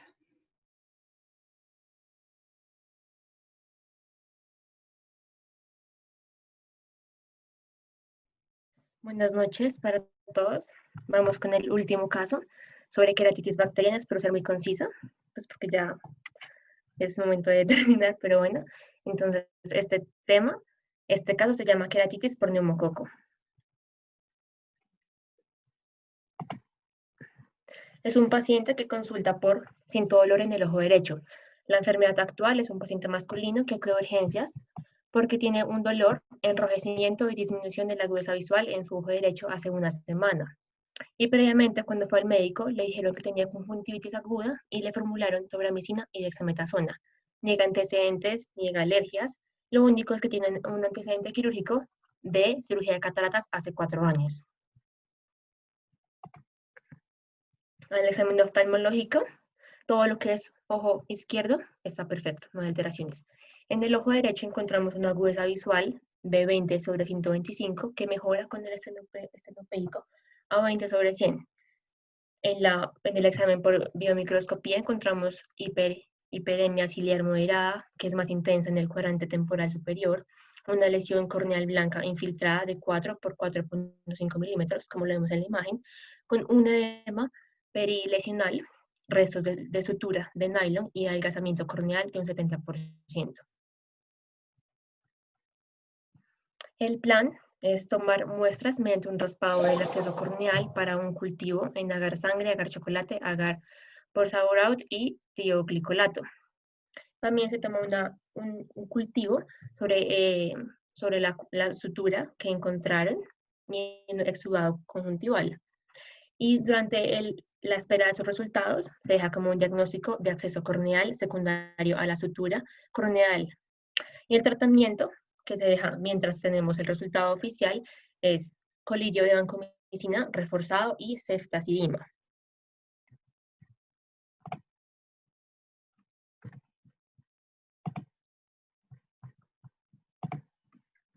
Bueno. Listo, qué pena.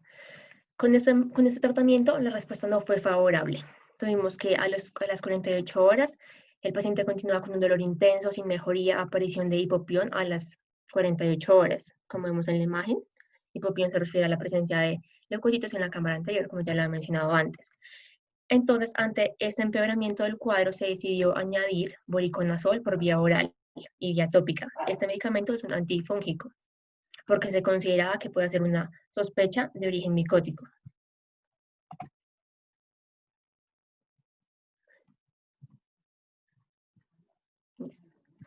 La evolución fue regular, tuvimos que mejoró lentamente, disminuyó el infiltrado, desapareció el hipopión y aumentó el grosor corneal. Después ya tuvimos el resultado del cultivo al 5º día, que nos revela que había Streptococcus pneumoniae sensible a vancomicina, levofloxacino, penicilina y cefotaxima. Tras este resultado se retira el antifúngico y la ceftazidima y se añade a la vancomicina, se añade ofloxacino.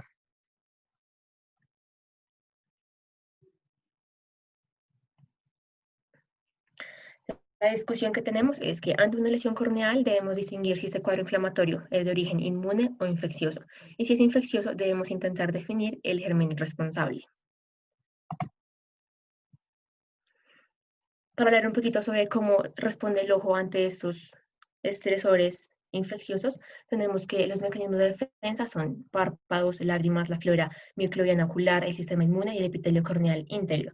Y algunos factores que favorecen la aparición de infecciones en la córnea son traumatismo ocular quirúrgico o no quirúrgico, el ojo seco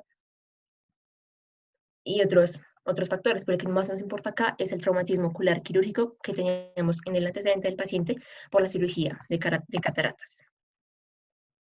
En nuestro caso, se hicieron tomar muestras del cultivo corneal, de la exuda conjuntival y el punto de nylon retirado. Y las razones fueron las siguientes. El paciente presentaba un absceso de varios días de evolución. La lesión era de gran tamaño y hay un tratamiento que no había respondido al paciente, que podría estar enmascarando otro síntoma. El paso a seguir fue iniciar un tratamiento empírico con antibióticos reforzados. Tras la no mejoría, se añadió un antifúngico, por lo que se consideraba que podría ser un traumatismo con algún vegetal, pero pues no era la realidad. Tras el resultado del estreptococo, del cultivo, se confirma la primera hipótesis, que se trataba de una infección bacteriana secundaria al daño epitelial crónico por la sutura que estaba rota, y además pues porque teníamos un tratamiento con corticoides. Es importante mencionar que el estreptococo es la causa más frecuente de absceso corneal en el tercer mundo, pero en la mayoría de las, como en la mayoría de las bacterias precisa un defecto epitelial al adherirse al epitelio y desarrollar la infección.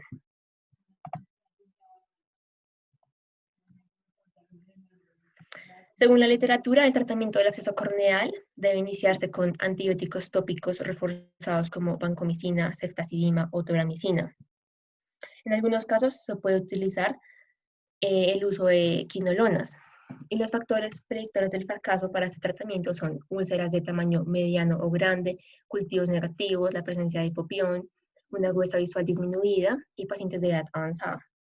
Recordemos que el paciente ya era un paciente de edad mayor. Las complicaciones o peores secuelas para el paciente es la perforación corneal, y las otras frecuentes, pero no tan graves como la que les acabo de mencionar, son leucomas corneales.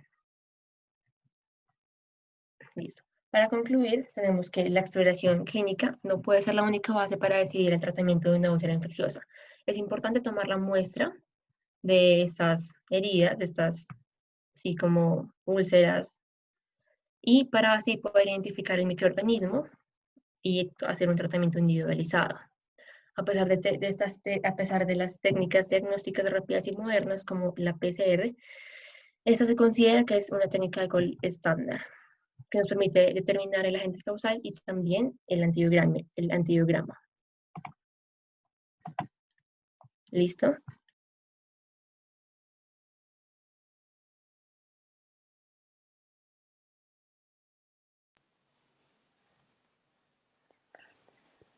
Muy bien, muchachos.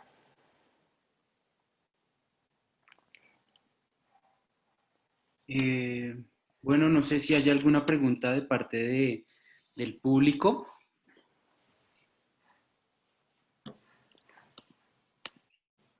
Bueno, yo les quisiera hacer algunas precisiones entonces, como para tener, como para llevarnos a casa, como dicen ahora.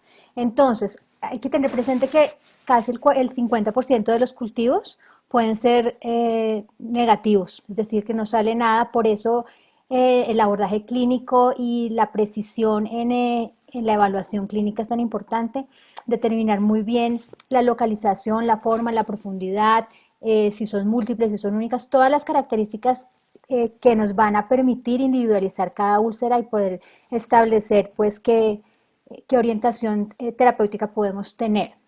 Es importante documentarlas también, entonces si podemos, por ejemplo, tomarle una foto, ahora es muy fácil con el celular tomar las fotos y quedan bastante buenas y nos permite hacer un seguimiento para la progresión, pues que nos ayuda mucho para saber si está sirviendo el tratamiento o no. La otra cosa que considero que es muy importante, bueno, el tema de las tinciones, por ejemplo, para las úlceras herpéticas las teñimos usualmente con fluoresceína, que nos permite ver si hay defectos epiteliales, pero podemos usar otras tinciones como es el rosa de Bengala, o el verde de lisamina que nos permite evaluar si hay células que estén desvitalizadas o que estén muertas, pero que están todavía presentes ahí en la córnea. Respecto al laboratorio, pues hay que estar muy en contacto con el laboratorio de microbiología. Nosotros no podemos mandar al paciente a un laboratorio a que le tomen una muestra de una úlcera, debemos ser nosotros quien tomamos la muestra. Para eso entonces tenemos para los raspados tenemos unos instrumentos como son la espátula de Kimura o podemos tomarla con un bisturí o con un Crescent o con una aguja de 21 o 23G o incluso con un escobillón de Dacron.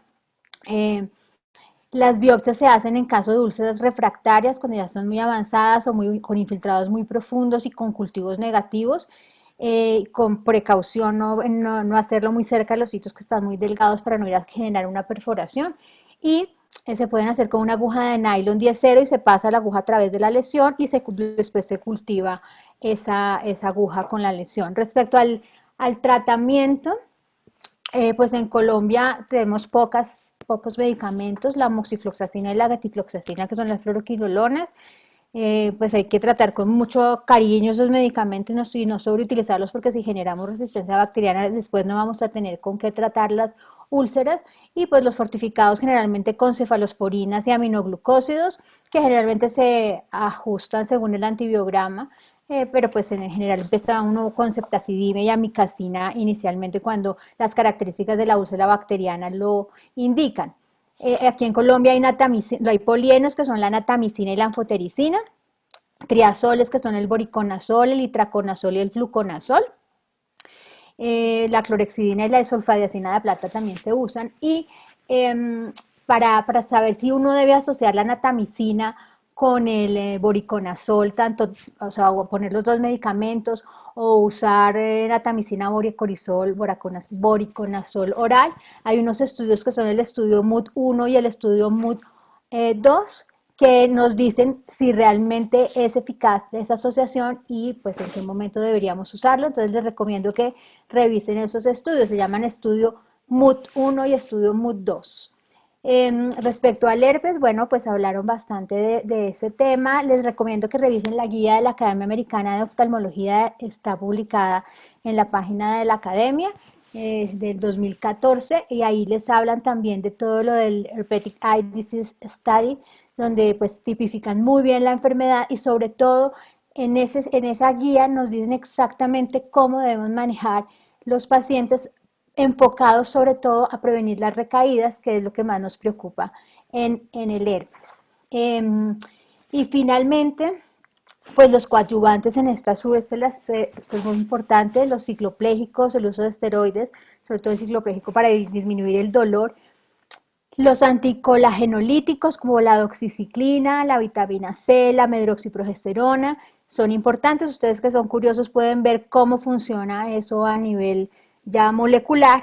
Y el otro es la N-acetilcisteína, que es un mucolítico, el mismo que se usa para las nebulizaciones a veces en los niños, sirve mucho en casos de queratitis donde hay mucho moco, porque ese moco crea unos filamentos que hace que el epitelio sea removido con el parpadeo, se pegan esos filamentos y jalan el epitelio. Y eso hace que pues, se generen recaídas y defectos epiteliales recurrentes. Entonces la N-acetilcisteína se puede preparar inclusive en las lágrimas artificiales. Frecuentemente uno las usa en pacientes con ojo seco y también nos ayuda mucho. Los lubricantes, hay infinidad de lubricantes, entonces hay que seleccionarlos muy bien y hay que saber qué componente tiene cada lubricante. Para los casos en que necesitamos una regeneración celular y un mecanismo antiinflamatorio, pues la recomendación es el hialuronato de sodio, usualmente a una concentración del 0.4% y que esté libre de preservantes. Los preservantes nos dañan también el epitelio, entonces debemos evitarlos al máximo. Y el otro que podemos usar es el carbómero 360, que es un poquito más viscoso, es el que generalmente dejamos para que el paciente use en la noche y eso le restaura muy bien las superficies porque se adapta muy bien y le da mucho volumen a la córnea y a la película lagrimal y regulariza mucho la superficie. Lo otro que no vi que hubieran mencionado es el uso del suero autólogo y el suero enriquecido con plaquetas, pues ellos tienen muchos factores de crecimiento, estimulan la migración de las células, son antiinflamatorios, se saca del mismo paciente y pues la idea es que se mantiene más o menos durante un mes a 4 grados centígrados, hay que tenerlo pues con ciertas precauciones para que no se contamine, pero funciona muy bien. El suero enriquecido con plaquetas pues tiene más factores de crecimiento y hace que las células crezcan más, que proliferen más. El suero autólogo solo lo que hace es que ayuda a que las células migren más y pues se cura más fácil el defecto. Funciona muy bien tanto en úlceras como en el ojo seco. Ya ustedes hablaron de la ciclosporina y el tacrolimus.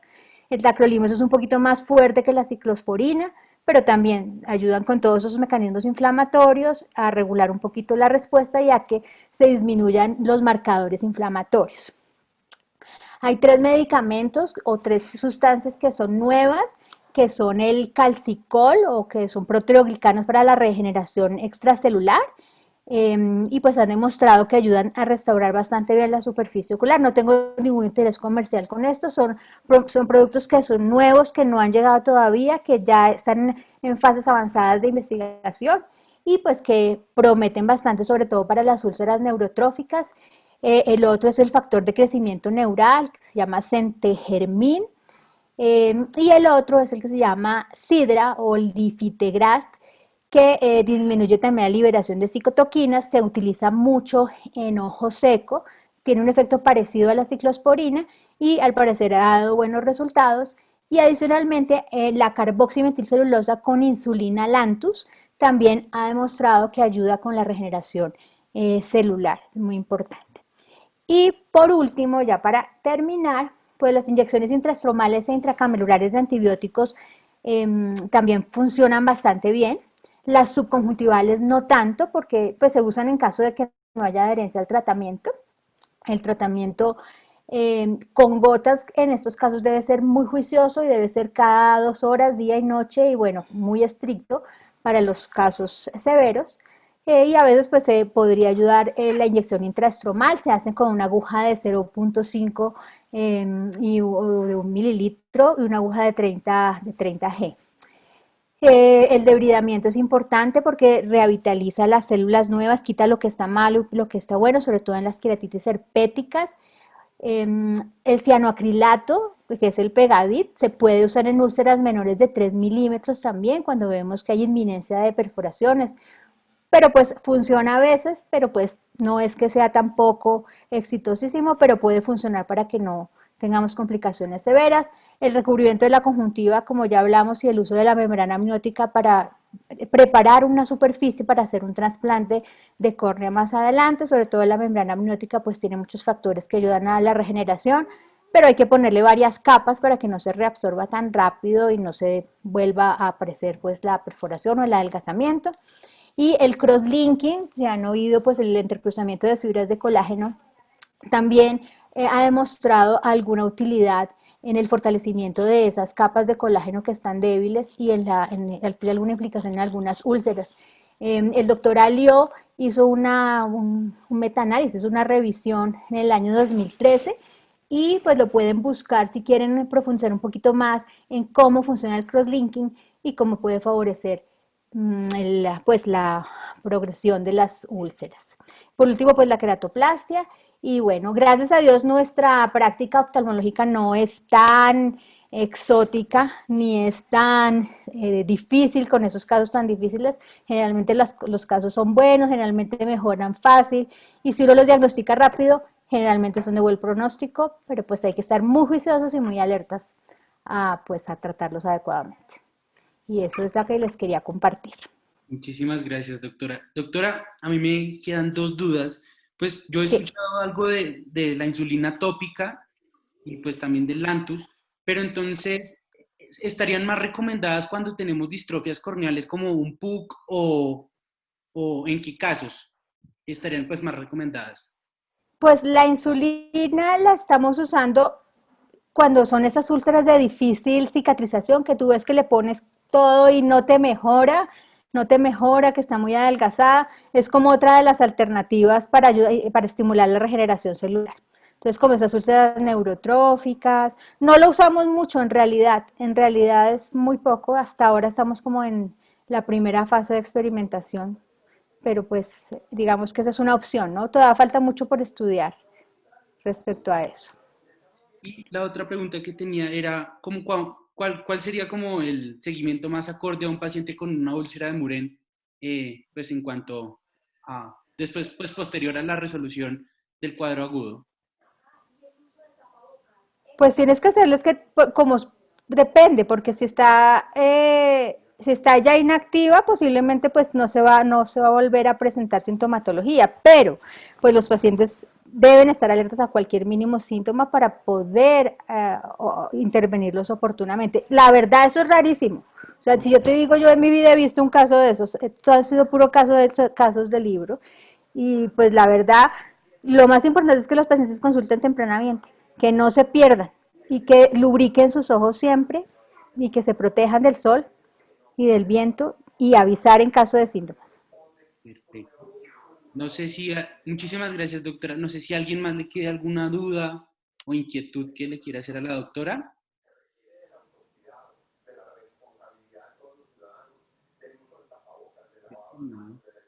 Bueno, doctora, agradecerle mucho. Bueno, y con mucho gusto. Muchas gracias. Bueno, muchachos, muy bien. Hasta luego. Ya